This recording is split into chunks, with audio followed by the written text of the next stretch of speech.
Guys, आप सभी का स्वागत है डेड मेंशन की एक और वीडियो में। और आज हम बात करने वाले हैं उसके चैप्टर नंबर 41 से आगे की स्टोरी के बारे में। पिछले चैप्टर के एंडिंग में हमने देखा था कि स्लैंडी 9 लोगों को चुना लगा के उनके हॉस्टेज को बोले तो पिल्ग्यू को उठा लेता है और उसको बंदी बनाकर एसडीटी एंटरटेनमेंट पे धावा बोल देता है। और इस वाले चैप्टर की भी शुरुआत एग्जैक्ट वहीं से होती है। स्लैंडी अपने सामने खड़े 2 हायर सिक्योरिटी गार्ड्स को कहता है, अगर तुम दोनों में से कोई एक जिंदा रहना चाहता है तो स्पार्की को मेरे पास ले आओ सालो। और ऐसा बोलते हुए वो लिटरली वहाँ पर 2 बॉम्ब्स को डाल देता है। पर तभी कोई अचानक से वहाँ पर आता है और उन बॉम्ब्स को हवा में ही डिफ्यूज करके कट कर देता है। तो आखिर तू यहाँ पर कब से छुपा था शॉन? यानी कि ये कारनामा यहाँ पर शॉन ने ही किया है। मिस्टर पिल्ग्यू, क्या आप ठीक है? हाँ मैं ठीक हूँ, लेकिन मोआ कहाँ है? वो बाकी लोगों के साथ सेफ जगह पर जाने के लिए निकल चुकी है, क्योंकि वो लोग भी एक तरीके के गुड चाइल्ड है। क्या बोला? Good child? वो तो तू भी है ना? ऐसा बोलते हुए स्लैंडी ने शॉन के ऊपर काफी तगड़ा अटैक किया होता है। अगर तू गुड चाइल्ड है तो साले तुझे नॉल के साथ लड़ना चाहिए। तुम लोगों ने स्पार्की को क्यों किडनैप किया?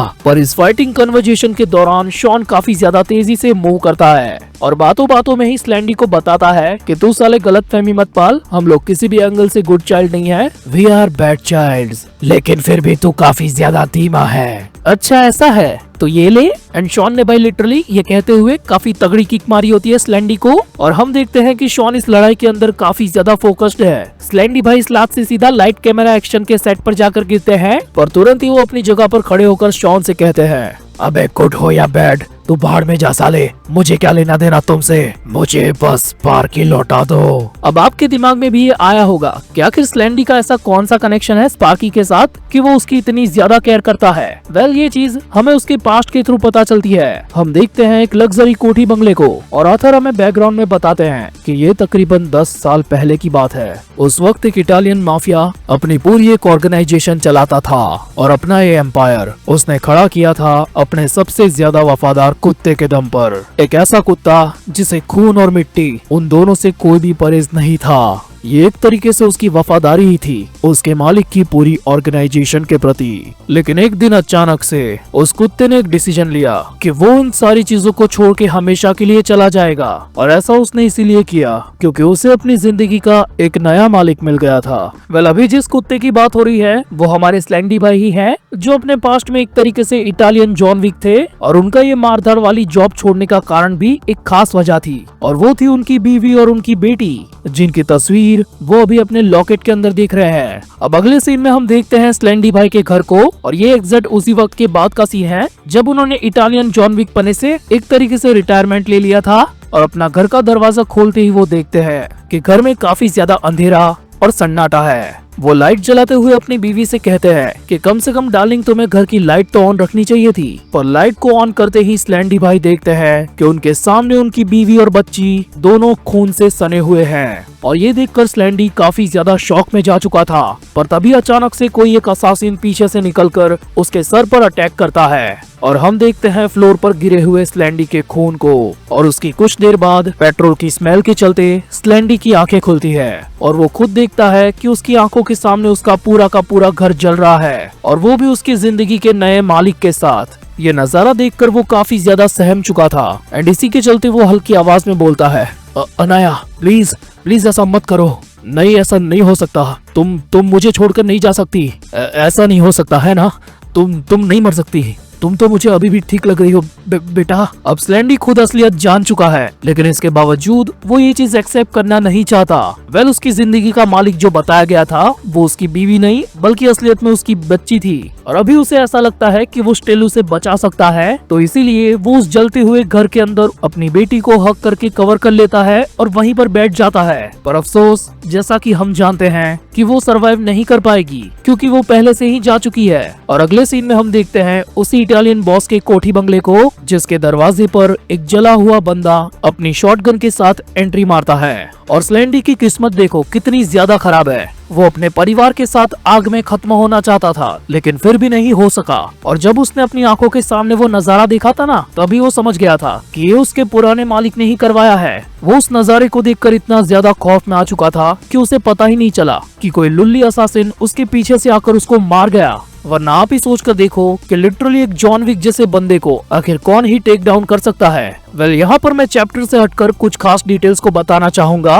वेल इस टाइम पे असासिन्स की दुनिया के अंदर स्लेंडी का काफी ज्यादा नाम चलता था और इसका रेफरेंस हमें तभी मिल गया था जब नॉल स्पार्की को रिकवर करने आता है। नॉल स्पार्की को रिकवर करने के लिए एक ऐसा वक्त चुनता है जब स्लेंडी उसके आसपास नहीं था, और जब स्लेंडी वहाँ पर आता है तब तक वो स्पार्की को मैनिपुलेट कर चुका था। और नॉल ही वो बंदा है जो इस मानवा के अंदर स्लेंडी को सबसे पहले उसके असली नाम से बुलाता है, जो कि है स्लेंडरमैन रोमन। और स्पार्की जब किडनैप हुई थी उस टाइम पर भी स्लेंडी नॉल को पेलना चाहता था, लेकिन तब भी नॉल फाइट को अवॉइड करता है, क्योंकि वो भी अच्छे से जानता है कि अगर उसकी फाइट स्लेंडी के अगेंस्ट लंबी चली तो वो उसको टो टू टो नहीं जा पाएगा। और इसके अलावा स्लेंडी एक अच्छा बंदा है, वो चीज हमें इस मानवा के अंदर कई बार टीज की गई है। जब स्लेंडी और स्पार्की की एंट्री ईडन लोगों के अगेंस्ट में होती है तब भी स्लेंडी स्पार्की को लड़ाई से पीछे रहने के लिए कहता है, और एग्जैक्ट उसी टाइम पर वो स्पार्की को कई बार प्रोटेक्ट भी करता है। इनफैक्ट वो डेमियन के साथ भी लड़ने के लिए तैयार हो गया था, क्योंकि डेमियन ने जो चीज ईडन के साथ की थी वो चीज स्लेंडी को जरा भी पसंद नहीं आई थी, क्योंकि एग्जैक्ट वही चीज वो अपने पास्ट में झेल चुका था, जो एग्जैक्ट अभी कुछ देर पहले ही हमने देखी। और अभी उसके पास्ट में हम देखते हैं कि वो अपने पुराने मालिक से बदला लेने आया है, और उसके हाथ में अभी वही लॉकेट है जिसके अंदर उसके परिवार की फोटो थी, लेकिन अभी वो लॉकेट भी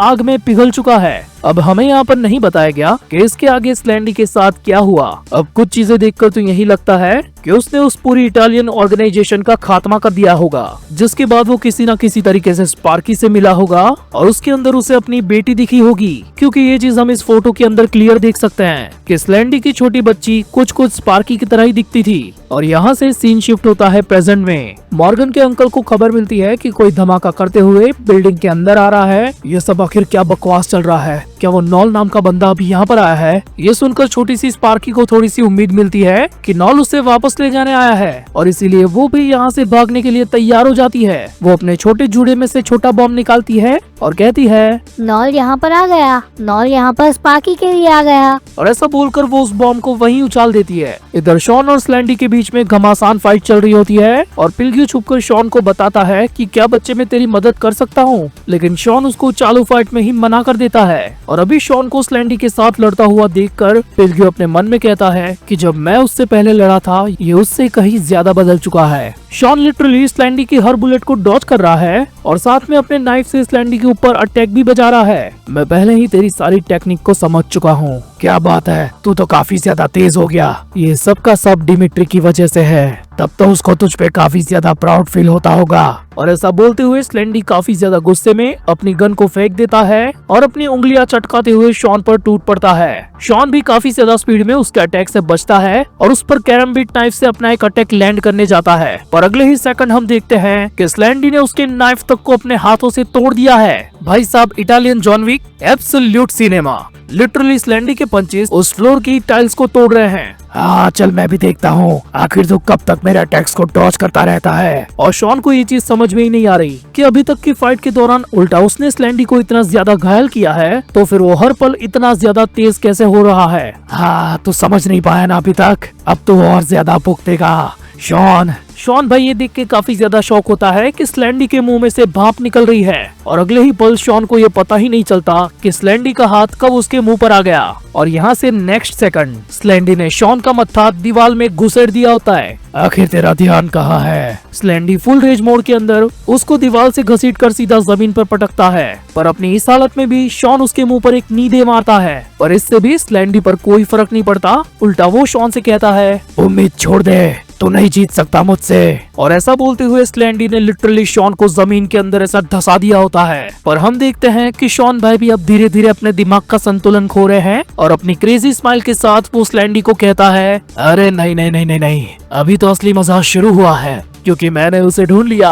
और इतना बोलकर जमीन में घुसा हुआ शॉन स्लेंडी के उस एक हाथ को दो जगह से तोड़ देता है, पहला कलाई से और दूसरा एल्बो से। वंस अगेन भाई लोग कहना पड़ेगा, it is absolute cinema. Well हम देखते हैं कि शॉन की इस हरकत की वजह से स्लेंडी उससे दूर हो जाता है, और उसे भी अपनी आंखों पे अभी विश्वास नहीं हो रहा कि शॉन को इतना पीटने के बावजूद वो वापस से खड़ा हो रहा है। भाई लिटरली अभी सुपर हीरो लैंडिंग के पोज में बैठा है, और ये देखकर स्लेंडी अपने मन में कहता है, इसकी आंखें काफी ज्यादा बदल गई है, ये बदल चुका है पहले से। और शॉन अपने हाथ में स्क्रू ड्राइवर लेकर एक नई पोजीशन के साथ तैयार होता है, तो चलिए शुरू करते हैं बिना किसी बकचोदी के। और उसके सामने स्लेंडी भी तैयार होता है अपने टूटे हुए हाथ की उंगलियां चटकाते हुए। पर तभी पिलगिर नोटिस करता है कि उसका बड़ा भाई अचानक से इस हॉल में आ चुका है। ओए तेरे बाप का ज़ॉम्बी मारू साले, इधर देख। तूने कहा था कि तू यहाँ पर स्पार्की के लिए आया है ना? तो ये देख ले, अब आगे तू और क्या करना चाहता है। इस साले ने लिटरली छोटी स्पार्की के गले पे चाकू लगा दिया है और ये देखकर स्लेंडी का खून खौलने लगता है। लिटरली उसके मुंह में से कई सारी भाप निकल रही होती है। तू साले कमीने, अपने गंदे हाथ उससे दूर रख। तू भौंक ले साले, कितना भी भौंकना है। अब मैं यहाँ से हाथ नहीं हटाने वाला। साले भाड़ में जा तू और तेरा वो नॉल। क्या तुम लोगों को ऐसा लगता है कि तुम साले ही इस तरीके की गंदी गेम्स खेल सकते हो? अब मैं तुझे दिखाता हूँ कि असली खौफ क्या होता है। लिटरली एसजीटी एंटरटेनमेंट के बॉस ने स्पार्की के गले पे चाकू घुमाने के लिए रख दिया होता है और यहाँ पर ये चैप्टर एंड हो जाता है। भाई साहब, क्या ही बैक स्टोरी थी स्लेंडी की और क्या ही वो फाइट कर रहा था। और शॉन के बारे में भी कहना पड़ेगा, उसने रेज मोड वाले स्लेंडी को टक्कर दी और उसका हाथ भी 2 जगह से ब्रेक कर दिया। कुछ भी कहो, लेकिन लौंडा लेजेंड कहलाने के लायक है। वेल, आपका इस चैप्टर के बारे में, स्लेंडी की कहानी के बारे में और शॉन की स्किल्स के बारे में आखिर क्या कहना है, ये मुझे प्लीज कॉमेंट्स में बताना। मैं सच में जानना चाहता हूँ कि आप लोगों में से कितने लोग इस मानवा को एंजॉय कर रहे हैं। तो इसी के साथ इस वीडियो को लाइक कर देना और मैं मिलता हूँ आपसे अगली वीडियो में।